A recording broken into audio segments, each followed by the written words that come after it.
selamat siang pemirsa.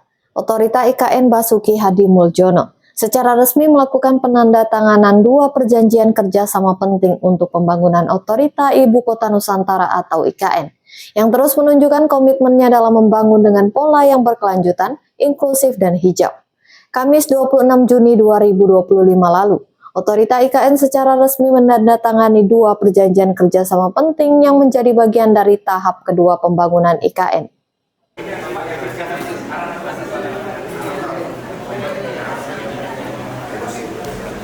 Dua paket pekerjaan yang ditandatangani pihak otorita adalah penataan kawasan Sepaku dan penataan kawasan olahraga dan ruang terbuka hijau.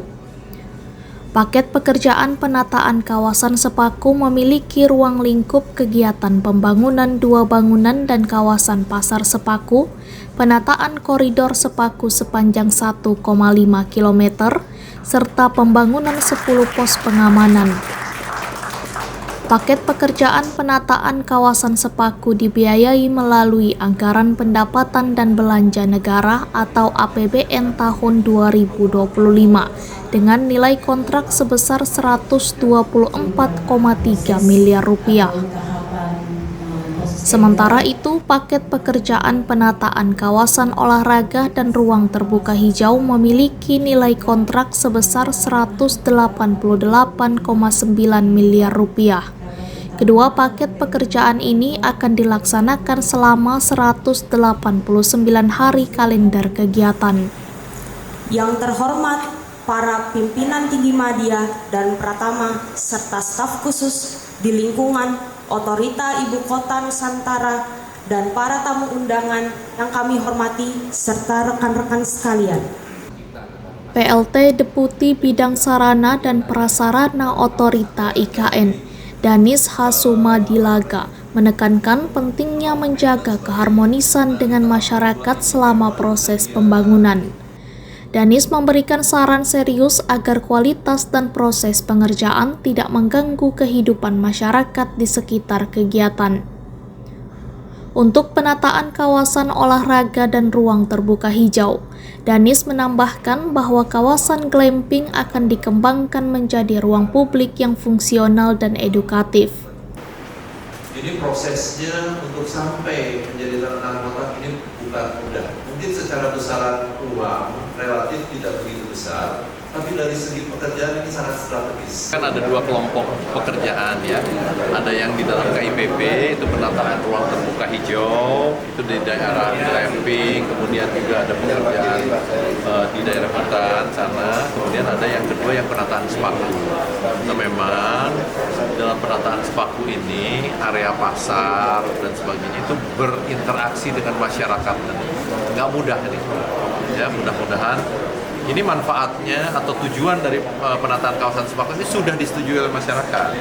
Nah, tinggal pelaksanaannya bagaimana supaya kegiatan pasar tetap jalan, pekerjaan juga bisa berjalan. Gitu. Nah, ini berkait hubungan berharmonisasi dengan masyarakat yang saya harapkan, saya ingatkan. Artinya penataan pasar Pak ya? Nggak ada penggusuran ya? Nggak ada? Enggak, ya jadi berubah penataan pasar dan juga ini jalannya. Ya, jadi koridornya itu kita perbaiki jalannya, kemudian pasar-pasarnya, fasadnya, muka-mukanya itu kita bagusin. Nah, ini kan menjadi contoh mengawali penataan kawasan yang sudah terbangun. Dan untuk di KIPP sendiri kan ada 2 konten Pak, paket penataan kawasan olahraga dan ruang terbuka. Iya, itu tadi yang ada di atas sana, yang kan dulu glamping, kemudian di situ akan kita tingkatkan menjadi sarana untuk masyarakat menambah ruang terbuka hijau, tapi bisa dimanfaatkan. Nanti ada semacam tempat edukasi, ada restoran, ada tempat riset, ya dengan kehutanan dan sebagainya. Karena di daerah situ ada area hutan tropis. Menurutnya, kawasan gambling akan ditingkatkan menjadi ruang terbuka hijau yang dapat dimanfaatkan oleh masyarakat untuk edukasi, rekreasi, dan riset. Otorita IKN juga menjalin kerjasama erat dengan Kejaksaan Republik Indonesia untuk mendukung tata kelola pembangunan yang transparan dan akuntabel. Dari kawasan Otorita Ibu Kota Nusantara, M. Sakir, Kaltara TV. Namanya PR kita satu untuk namanya pinjam tukar guling atau tukar pinjam, ya, tukar guling, Pak. Satunya tukar guling, satunya pinjam sementara aset itu tidak pasar. Untuk masalah pasarnya. Tapi kita tidak boleh namanya duduk. Artinya kita tetap jalan. Karena kalau tidak, ini adalah kegiatan SYC.